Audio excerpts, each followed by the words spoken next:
Parasite Eve is a very unique RPG. It's not set in some medieval fantasy world. Instead, it's set in the real world during the times in which the game came out, which means the 90s. You use modern day weapons such as guns and batons. And they have a unique twist on how magic works in this game, as it's more science based than it is fantasy based. Parasite Eve, even for its time, was pushing the graphics of the PlayStation 1 as well, as this game has some amazing FMV videos that are still impressive to this day. Parasite Eve over the years has cultivated a strong fan base that's been begging for a sequel or even a remake, and I fully understand why. But Parasite Eve isn't perfect either. It has its fair share of issues, especially near the end, and I can't wait to share them with you. Before we continue with this review, please make sure to like, comment, subscribe, and hit the hype button. I'm grateful to Jehovah God and Jesus Christ for bringing each and every one of you to my channel, as I know you guys could be doing anything right now, but you guys decided to watch little old me, and I know it's because of them. I hope you all have a blessed day, and I hope you guys enjoy this review. Now let's get back into it. Aya is a half Japanese, half American police officer working in New York City. She goes on a date to the opera, where strange things begin to happen as the audience begins to catch on fire. The woman on stage doesn't seem to be fazed by any of this, as she is the one causing all this to happen. As Aya and this actress begin to fight, she begins to awaken to some new powers. The mystery woman escapes, and as Aya chases after her, she ends up fighting a bunch of mutated animals down in the basement. She confronts the actress, whose name is Melissa. However, as she begins to mutate, she announces that her true name is Eve. Eve begins to tell Aya about her mitochondria and how hers is different from everyone else's, and how they are similar. Aya doesn't seem to understand any of this, but she does know that she's different ever since she met Eve. These strange events happening on Christmas Eve will set New York City ablaze, causing the whole city to evacuate and leaving everything up to Aya, as she's the only one that can stand up to Eve. The real question is, who is this Eve and why is Aya so connected to her? Parasite Eve off the bat is more interesting than most RPGs of the time. Final Fantasy VII set itself apart by infusing fantasy with modern day technology. But Parasite Eve just straight up is in the real world. This is New York City, and everything about it just feels realistic. The tone of the game is also unique. Sure, we can look at other RPGs that deal with occult-like theming, but for a game to blend horror and science into one, we're looking at an RPG that seems to be more inspired by Capcom's Resident Evil than any other RPG that they could have borrowed ideas from.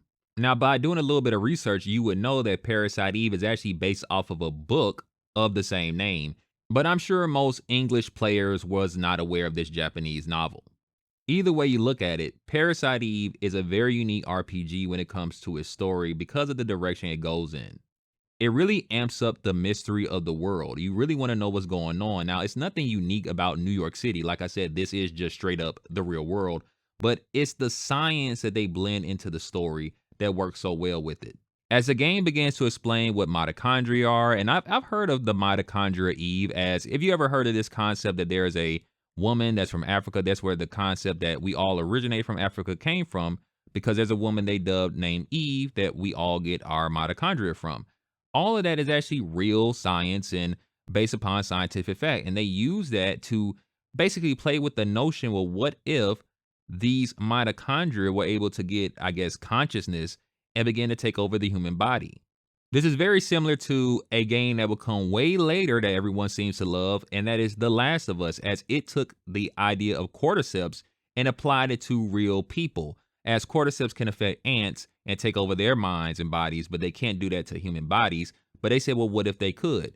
So this idea of blending science and horror together isn't anything new. It's just, I appreciate how far they went to emphasize the real data, because I was actually beginning to learn things about mitochondria and how they actually work in the human body, how they charge up and power our cells. As I was playing through the game, I would pause and do a Google search to see if the data the game was giving me was actually accurate, and it was. And I thought that was pretty cool that Parasite Eve doubles as a learning tool for anyone that wants to study some level of biology. It's kind of like this: if you could control your mitochondria to give you enough energy to make your hand hot enough to make fire come out of it, well, technically you will have the ability to throw fire out your hand, which explains why the people at the opera caught on fire, because Eve was overheating their mitochondria. And with Aya herself having her own special mitochondria, that explains her powers in combat. Parasite Eve blends action RPG mechanics with turn based RPG mechanics. Sounds confusing, but this is how they handled it. The action side is the fact that Aya can move around the battlefield at any moment in time. She can just move around and do whatever she wants. What she can't do is perform an action. She can't attack or use magic or use items until her ATB fills up. The ATB is on a timer, and depending upon your last action determines how long you'll have to wait till it fills back up. You also have PE, which stands for Parasite Energy, which is basically this game's version of magic. You have your typical powers that you could find in any Square Enix RPG. You have multiple styles of healing, you have a powerful one-shot attack, and haste in this game is basically you must use haste. This reminds me of playing Chrono Trigger. Haste is so important to combat. You will be using haste consistently throughout your whole experience. Now, when it comes to actually fighting the enemies, it's like any other RPG. You select from a menu the attack you want to perform, and the attacks in this game are done by two different weapon types. Some variation of guns or a baton. There are different styles of guns, and each gun have their own unique quirks. Pistols may lack range, but they allow you to shoot fast and to attack quicker after using the command. Rifles have greater range, but it'll take longer for your ATB to fill up. Grenade launchers and rocket launchers do the most damage. And SMGs shoot fast, but 9 times out of 10, they have a random fire effect. So that means that Aya will aim at basically anyone that's on the screen. Now, I also spoke about batons. There are police batons in this game. And honestly, outside of the fact that they have the ability to steal items from enemies, there's really no reason to use them. They're normally weak, and there might be a way to level them up beyond their usefulness. But overall, it's not something you'll be using in your first playthrough. Now, speaking of leveling up weapons, you can tune up weapons in this game. And this is where I wish Parasite Eve was a little bit better at explaining its mechanics. You see, you'll get tons of guns in this game of multiple different styles and types, and they all have their different attributes. The way I was originally playing Parasite Eve, I didn't want to get rid of any of my weapons. Aya would get tons of weapons throughout the game, and a lot of them have cool stats and abilities. And I didn't want to trade in one weapon for another because I was afraid I would need it later. But that's not how this game is meant to be played. First of all, Aya has very limited storage. This lady cannot carry half of much of anything, and you're going to want as much storage in this game as possible. So what do you do with your guns? You can take them back to the police station and let them sit there, but what you're really supposed to do, Jehovah God pointed this out to me, you're supposed to take your guns and basically fuse them into more powerful weapons. So for example, no matter what pistol you get, basically all pistols are the same. They may have different stats and different perks on each one of them, but a pistol is a pistol. So what you should do is take the most powerful pistol you have and take the weaker ones and take all the stats off the weaker ones or a perk and infuse it into the more powerful gun, making that gun even more powerful than it once was. You need tools in order to fuse weapons together. Now, these items are pretty scarce. You can find them in crates and stuff. And as you get further through the campaign, you may even find a super tool which allows you to take attributes or perks off of one weapon without it actually being destroyed. So technically, you can reap the benefits of getting everything off that weapon, from the perks to the attributes. But with tools being so limited, you want to be wise what you fuse together. There's also armor in this game in the shape of vests, like bulletproof vests that you can get. This game really leans into the theming that Aya is a police officer, so everything surrounding her is police related. But the vests are basically armor in any other RPG, and you can fuse those as well. Now, with me personally, I kept finding this particular armor that would allow me to heal automatically if I died. I thought this was very helpful, so I kept all the armor that had this perk on it. And after a while, I realized that I just basically stuck with the same armor throughout the game, so every other armor I had, I would fuse it to that one. And by the end of the game, I had high defense, and if I did end up dying, the game will automatically heal me with one of my healing items. Now, Aya herself can also be customized based upon your own needs. You obviously can't fuse two Ayas together, but after each battle, you gain bonus points. And you can use these bonus points to put into any attribute of Aya, and you can even level up her inventory, which I highly recommend you do because you have basically none to start with. Or if you get to the point where you have enough inventory space, you can actually boost up her ATB bar, so that means she can attack much quicker, which is also very much recommended. And that's not all. These bonus points can go to any stats belong to Aya and any stats on her weapons. In fact, there's a lot of items in this game that you can use to put on your weapons to boost up certain stats. This is actually pretty helpful when you want to make a weapon more powerful. And that's actually how I made my armor super defensive, because I would just take all the extra bonus items that would boost up its defense and put it on this one piece of armor. And anytime I found any other armor, I would fuse it into that one and make it super strong. So there's just a lot to play with when it comes to the RPG fusing system, and I think it's the highlight of this game's combat, because otherwise, outside of being able to move around the battlefield, it's really just traditional Square Enix turn-based RPG mechanics. The level of strategy that comes in fusing items can be pretty addictive, especially near the end game. It's just unfortunate that it takes that long for it to finally click.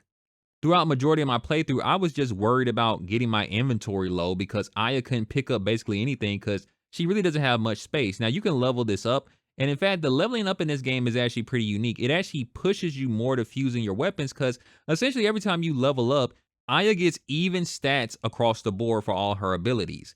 And she normally unlocks one new power that she can use with her Parasite energy. So you'll be pretty even throughout your playthrough unless you level up your guns in a way where you're doing significant amount of damage. Otherwise, you'll have to rely on moving around the battlefield to get out of the way of enemy attacks. Now, this is where haste comes in because Aya's speed increases. Not only that, but her ATB and energy level increases faster if you're using haste. That's why I tell you to use haste constantly throughout the game, because to dodge some of these attacks is pretty tricky. And it's not so much because it's complicated. Once you learn the enemy's patterns, you can learn the gaps in between enemy attacks. And early on, it's pretty simplistic. But as you go through the game further, Parasite Eve, again, I feel took from Resident Evil and has really cool dynamic camera angles, which I'll talk more about when I get into the visuals of this game, because this game is very stylized. But when you're in combat, depending upon where you are in the map and where the fight starts, the camera angle can be kind of weird, where it looks cool but obscures the enemy's attacks, where you can't really make out the distance between you and them, and trying to dodge during those moments is pretty difficult. So I wouldn't rely too much on trying to just move out of the way of the enemy attacks, because in theory, if you're really good at that, you can just never take damage ever. But I'm sorry, there's some enemies that attack very quickly. Some of them have awkward angles because of the camera angle, so you can't really tell where you're going. It's not that big of a deal, but I'm just saying that if the cameras were more consistent, then this game might be super easy. As for the overall structure of Parasite Eve, it's actually pretty refreshing to have a straightforward RPG. Now, what I mean by that is that Parasite Eve really doesn't have any backtracking. There's one optional like dungeon on your first playthrough, but other than that, there is really no reason to go back to any other location in this game unless the story calls for it. You could technically revisit past locations, but I'm gonna tell you why you probably shouldn't do that. If you think you're gonna go there to grind, well, think again, because the enemy spawn rate is so low that I assume that enemies just don't spawn anymore. But they can, it's just so freaking low and unlikely. And the enemies are so weak compared to Aya, you won't get any XP from fighting them. Unless you want to grind particular items, there's no reason to do that. But you can't really grind because, like I said, they're not spawning in. The only reason that you might want to revisit past locations is because if you happen to run into an issue like me, where you have too many items on you, but you don't want to get rid of them, you can place any item you have into an empty treasure box. So if you want to go back and retrieve them, I guess you could do that if you want to. But even that could be annoying because Parasite Eve does the weirdest thing with keys. In most RPGs, you get keys in the world, and once you use the key, that door is unlocked. Once you unlock all the doors, typically the game gives you a prompt and tells you this key is no longer useful. Would you like to get rid of it? And the game actually does this, like really late in the game. But a lot of earlier locations, you need to keep the keys on you. They never go away. They never disappear. And if you can't throw them away because you can't get back indoors if you don't have these keys on you. I thought that was a strange design decision, and I can't for the life of me understand why they did this. Why don't all these doors stay open? Even from the context of the story, the city is evacuated. No one should be going back here to lock these doors for me. So they should technically just stay open all the time. And it's just a weird choice that I found very frustrating because I tried to go back to locations to get items I placed in boxes. And once I realized I didn't have the key on me anymore, I wasn't finna go back to the police station get that key, so I just left the stuff there. Another aspect of the straightforwardness of this game is the fact that the game has an interesting day and night cycle. So during the day is where a lot of the story will take place, where Aya and her team travels around New York City and learns more about Eve and the mitochondria. But at night is when you'll do all your fighting. I'm not sure if Parasite Eve was the first RPG to do this, but this reminded me a lot of Persona, because in those games, well, at least in Persona 3 and Persona 4, most of the story was during the day and all the combat was during the night. By removing backtracking and grinding, and the fact that this game has no side quests outside of one optional dungeon, which I recommend you do because it's very short and you get a really good rocket launcher from it, you can beat Parasite Eve in a few days. And you're going to want to play through the story because it's very engaging. There's not going to be much time where you're going to say, hey, I want to kind of do something on the side. Even when I thought about grinding a bit, I really want to get back into the main plot because it's just that good. And what helps Parasite Eve feel so engaging to play is its visuals. Parasite Eve, stylistically, is one of the most interesting RPGs I've ever played, as it blends that 90s anime-esque design, but it kind of sort of keeps everything somewhat realistic. It reminds me of Ghost in the Shell a little bit. How that is anime, but they're trying to still make everyone look realistic. You might say, well, didn't Final Fantasy VII do that same thing? Well, not really. As much as I love my boy Cloud, if he wasn't a super soldier with these scrawny arms, he's not carrying this giant sword. And I don't know what type of hair gel this man has, but whose hair is this spiky? Everything about Parasite Eve is just grounded in realism, and it really has this 90s buddy cop vibe to it. It reminds me of Lethal Weapon. I love all the scenes when you're in the car, you're just driving through the city with your partner Daniel, and you see the speed lines, like New York just has zero traffic. And at least later in the game, when the city is evacuated, it actually makes sense for him to be speeding down the road. But early on, it's like, I don't know what New York you're driving in. There's no way you're driving this fast down the road. And everything just about this game is just cool. Like, and it's just the subtle animations. Like, I love this scene where Daniel and Aya are hearing about the mitochondria and they think the doctor telling him all this stuff is really weird and creepy, and they just kind of like look at each other for a quick second and look back at him. Like, just like, I don't even see that type of detailed in games today. Even with all this advanced technology, they were just able to capture moments where I'm like, hey, I've seen stuff like that in films, or I've seen these shots and camera angles from movies back in the day and even now. And it's just crazy how these characters don't feel stiff, even though I know subconsciously these are very low polygon characters, but they seem to just have way more emotion behind their movement. They have more feel to them. And I don't know exactly why that is. Maybe sometimes when you have less, it's more, or when games have more detail in them, you can really pinpoint and point out where it doesn't look realistic because the character looks so much like a real person. Maybe that's what's happening here, but I just know Parasite Eve has a lot of flavor to it. Aya gives off femininity, but at the same time, she is still a cop and she still can be assertive when she needs to be. Daniel, her partner, he's, he kind of plays into the stereotype of the, loudmouth black dude in the cop movie, but he's like the best partner in the world and he always has your back. He's a single dad trying to figure out how to be a father to his son while also being a cop and a hero to the city. It's a lot like it's the 90s. It's the 90s. Mada is a timid Japanese man. He's basically the brains of the operation, and he tries to help out Aya and Daniel as much as he can, but sometimes his lack of confidence and his shyness can get in his own way.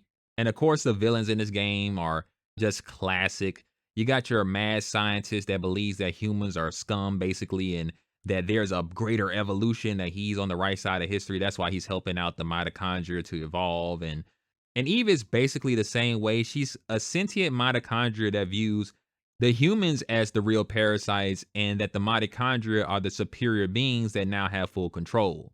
Like I said, just a lot of flavor, a lot of style, and the fusing of American culture and Japanese culture just works so well here. The Japanese love their puns, especially with words. As I was doing this review, Jehovah God put this in my mind that, Aya's name is pronounced Aya, and it's revealed like near the end of the game that she's resistant to the mitochondria Eve because she had a transplant in her eye that gave her special mitochondria. So Aya, who knows? The Japanese love puns like that, just like this game took place on Christmas Eve. The main villain is called Eve. The parasite is called Eve. The mitochondria is called Eve. Eve is based off of Eve from the Bible. A lot of Eve going on. See, when games have great stories like this and they're just a vibe, you start to think deeper than what the game's letting on. And the ending of this game will definitely have you doing that. Which I won't spoil because, like I said, I played the game for the first time ever a few weeks ago and I didn't know anything about the story. And I don't think it's something that people should be spoiled on. It's a great story. Now, one thing I will warn people about is this game has great FMVs, like even for this day and time. And you might say, well, what's the warning there? Well, this game really pushes body horror. That might be disturbing to some people because, like I said, even for today, these are some well detailed FMVs and the way the enemies morph and turn because the mitochondria is changing their bodies. I was even kind of cringing a little bit. It doesn't bother me like where I want to turn the game off or nothing, but I'm just saying, if this disturbs you, well, you can't skip the cutscene, so you just kind of have to close your eyes, I guess. But overall, I have to say the attention to detail was great. The FMVs looked great. The whole game was entertaining when it came to its cutscenes. And there really isn't much bad to say about Parasite Eve, except a few things. Some of this I already went over, but I really want to emphasize that I feel that Parasite Eve should have did a better job of explaining its mechanics. Thanks to Jehovah God and Jesus Christ, I finally got a grasp of the RPG system when it came to leveling up my weapons, but the game doesn't really tell you how important that is, and they kind of allude that this would be something you could easily just do until you realize you need those tools in order to level up your weapons, and they're very scarce. So you have to be very wise about what you level up because if you don't get that many opportunities to undo what you did. Another thing, the starting inventory for Aya is abysmal. It is so low, you will have so many items that take up so much space. You will be constantly dropping stuff off. And like I said, the fact that this game doesn't get rid of any of your keys early on, even though they technically could have, and you have to keep them on your character just to go back to places, I thought that was really stupid. And they must have thought it was stupid too because midway through the game, they started discarding keys like any other RPG or game with keys in it that no longer have use. Mostly every dungeon in this game was straightforward in the sense that you could get a grasp of where you're supposed to go in the map, but one dungeon was kind of complicated and it was the museum dungeon.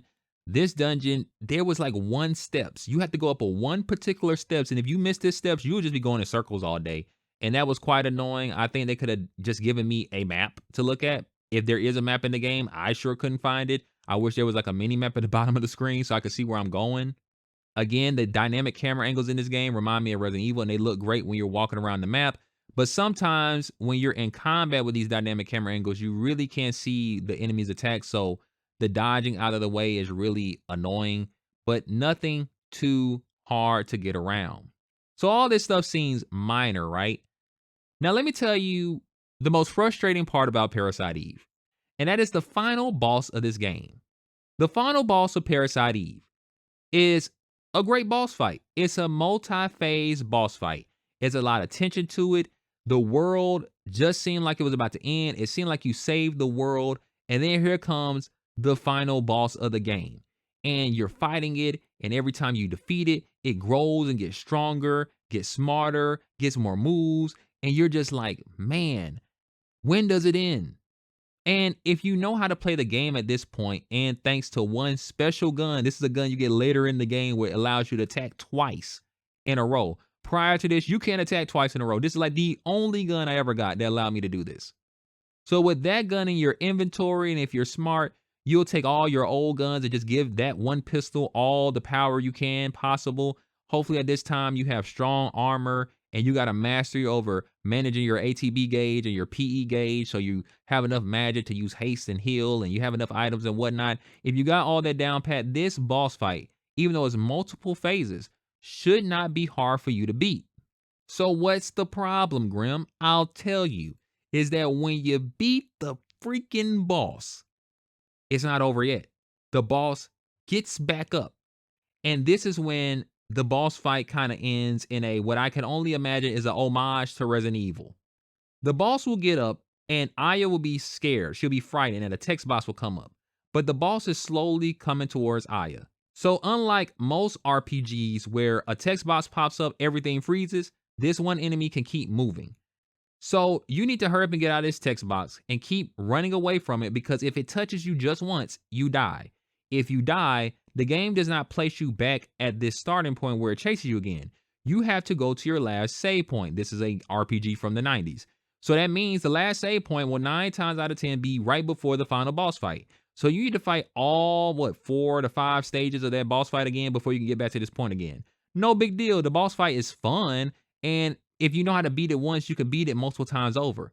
The problem is that I kept dying to this final phase of this boss fight, the chase scene, maybe 7 to 8 times over again before I finally beat it. Which means I had to fight all 4 to 5 phases of the boss before you get to the part where it's chasing you 9 to 8 times over. And let me tell you how sickening this really is.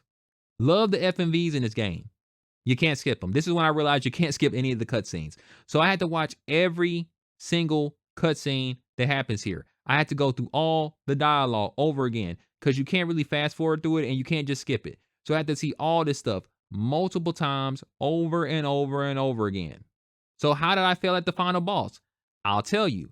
The first time I died, that was my mistake. I ran into the room where there's a save point and I was wondering, could I save again in the middle of the chase?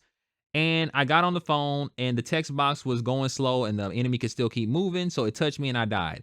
I will chuck that up to my own curiosity. That is my fault. Cool. Next time I made it inside the ship. Now, the way this works is that you have certain directions you can go into. If you go the wrong way, you hit a dead end. There's no way to go backwards. If you hit the dead end, you're going to die because you can't get past the enemy chasing you and you're going to die. So I went the wrong way the first time and died. Okay, that was stupid. I don't like that. Whatever. The next time I went the right way, but then the camera angle flipped. Again, this game is influenced by Resident Evil, so it has dynamic camera angles. When the camera angle flipped, the button I was using to move forward became backwards all of a sudden, and then I went back through the door I went through, which means I got grabbed by the enemy and just died all over again. So finally, I made it all the way to the boiler room. You activate the boiler, and then you're on a timer. There is no timer. You don't see it, but you need to escape the ship before it blows up. And this is where 2 problems arise. 1, because there's no timer, you have no good sense or gauge of when you're about to lose or not. So my first mistake in losing time was the fact that there's this tiny steps that you have to go over to climb up this ladder. And if you ever so slightly bump into these steps and just walk into it just a little bit and don't make a clean run around it, you're going to lose enough time here where you're not going to make it. And you might say, this doesn't seem like a big significant amount of time loss. Yeah, the window is that tight. It's that freaking tight. You need to hurry up and get to the end or you're going to die. So my first time making it to the end, I thought I made it all the way to the end of the door. And I got a cutscene that I think is actually kind of unique, where the ship just blew up, but I actually made it through the door and I died. I was like, okay, that's weird. I thought I made it through, whatever. The next few times I made it through the door and somehow I still died. This just kept happening over and over. Now, I gotta throw this out here. I was also playing this game on the PlayStation 3. Yes, I'm playing the downloaded PS1 version from the PlayStation Store. Yes, in this year of 2026, I bought Parasite Eve. It was only $5.99 and I recommend you buy it. But if not, you can always just play this on the emulator, which I sort of recommend because let me tell you why. All throughout this game, I was struggling with this issue that I will not hold the game against. The issue is that the PlayStation 3 has a very unique analog stick configuration. Basically, the analog stick on the PS3 reads its movement as a square and not a circle. I'm using a PS5 controller because finding a PS3 controller that's actually legitimate in 2026 is basically impossible. So you got to use a modern day controller, but most modern day controllers have a round axis around the analog stick and not a squared one. So what does that mean? That means when you hit a corner, you're turning diagonally, the character gets confused and begins to walk slowly instead of running at full speed. And this happened all throughout the game. This is the one time this really mattered because I have to hurry up and get to this door. And with Aya slowly picking up speed and slowly dropping speed, that didn't help any. But even when I got a grasp on the perfect way to hold my analog stick, She still wasn't making it through this door. I prayed to Jehovah God to save me. When I tell you I fought this boss so many freaking times until she finally made it through this door. And I'm telling you, she made it through the door before. And the cutscene just didn't play and it just said I died. I did not understand what was happening. The monster behind me didn't touch me. The ship didn't blow up. And that happened like at least a few times. And finally, I made it through the door and she survived. But at that point, I was frustrated. I'm not going to take it completely away from the game because I still love Parasite Eve, but I have to say, having this very cryptic way of escaping the last boss, that's not cool at all. I didn't like that. I even went online to see other people's opinion, and over the years, people have said that this is the one part of Parasite Eve that sucks. And I agree, it was not a good decision. I understand the concept behind it. I understand the idea of it. And maybe if the execution was better, maybe if there was a timer on the screen, maybe if there was actually a map that I can follow. So if I did go down the wrong path, it wouldn't be up to chance. I would know I went down the wrong path and that would just be my mistake. Because there's multiple times you can go down the wrong corridor and just die and lose all your progress. I didn't like this at all. This was not good. I wish they reworked it. If it was reworked in a way that was more understandable, it was more fair. And again, I'm not counting against it. My analog said not working right, which I found a workaround to fix that, by the way. I might drop a separate video on how to fix your PS5 analog stick to work on a PS3 perfectly, but I'm not even counting that part against it. I'm counting every time I made it through that door and she still died against it. I'm counting every time that just me slightly bumping into a wall meant I lost enough time where the ship's going to blow up. I'm counting that against it, or the times that I went down wrong hallways and got attacked by the monster with no way to get around it. Because why would this be enjoyable? This didn't really add tension to the last boss fight either. Like, it didn't really serve any purpose other than just being annoying. So that's Parasite Eve. There is another aspect of Parasite Eve that I'm going to come back to this channel and talk about. And that's the fact that this game has a new game plus. Once you beat the game, it ends on a very cryptic ending, but it's not technically the true ending. In order to get to the true ending, you have to play through the game all over again and get to the Chrysler Building. From what I read, the Chrysler Building is basically a multi-tiered dungeon. And the cool thing about New Game Plus is that all of the game's gun mechanics with the leveling the guns up, getting perks and stuff, that stuff seemed very bare bones and limited on your first playthrough. But that's because it's basically teaching you how the game is supposed to be played for your second playthrough when they give you all the guns and all the perks and you can level up your guns a lot easier and faster and quicker.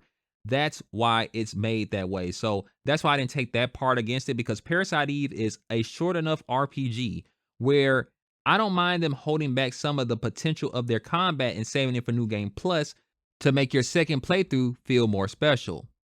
Your first playthrough is to get you through the story and to give you just a taste of what the combat could be.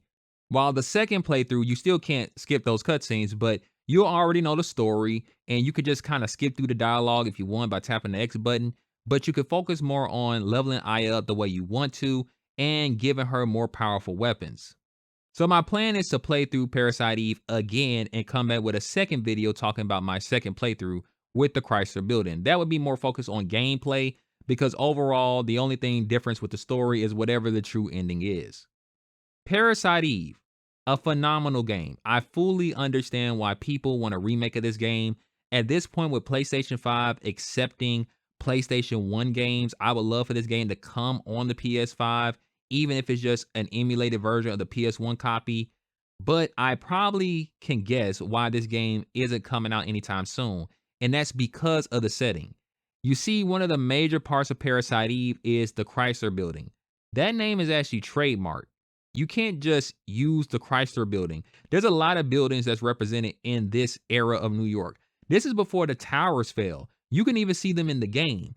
Now, if they just brought the PS1 version over with no alterations, that's a lot to ask for a game that they will only be selling for, what, $10 a pop. If they remade Parasite Eve, that would be cool, but again, that might be difficult to do today, especially seeing that this is a Square Enix game. If this game was made by Capcom, Capcom would have been brought Parasite Eve over.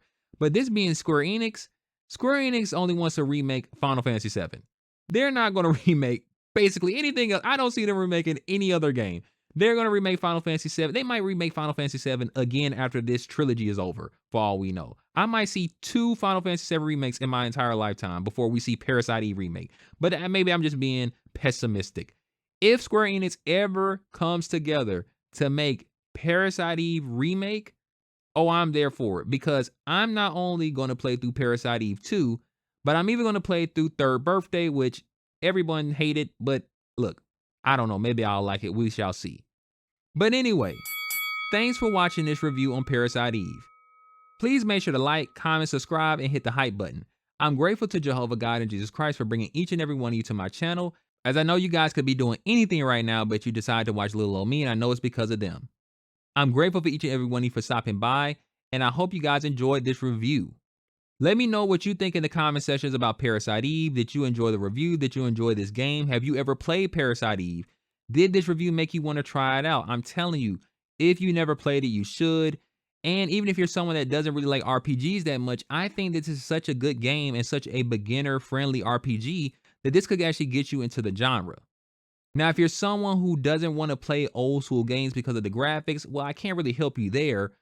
But if these graphics don't bother you, and to me, maybe because I grew up in the era, these graphics still look great to this day, I would recommend you play Parasite Eve.